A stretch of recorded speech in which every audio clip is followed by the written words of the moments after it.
The riparian scrub habitat of the San Diego River is characterized by soil that organisms have adapted to. Soil in some areas are different than others. Soil nearer to the stream acts as a sponge and absorbs water. Soil farther from the water source has lots of gravel, making it porous and prone to drought. Riparian plants such as monkey flower and California bay tree have been able to survive by adapting to soil to both drought and flood conditions. Animals too have come up with strategies to survive in this fertile habitat. The soil holds a microscopic worm called the nematode, which is parasitic to animals such as tiger salamander and garter snake.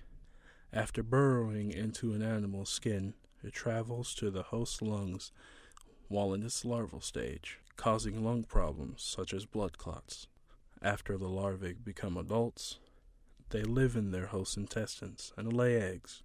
Once the eggs leave the host through the feces, they start life anew in the soil, seeking their next victim.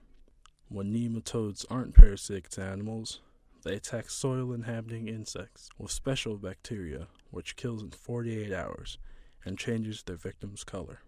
Insects such as Japanese beetles, mole crickets, weevils, and root maggots are ambushed by nematodes. Beneficial nematodes also do this to non-soil inhabiting insects such as termites, roaches, and fleas. The garter snake, a slim, harmless snake which eats amphibians, is usually a dark color with 3 lightly colored stripes. It hunts in the water by slithering around with its mouth open, trying to find small animals like the tiger salamander. If the tiger salamander has nematodes, then it can give them to the garter snake when it's eaten. This causes garter snakes to bleed while oozing exudate. Animals and insects in the riparian have more enemies than just nematodes.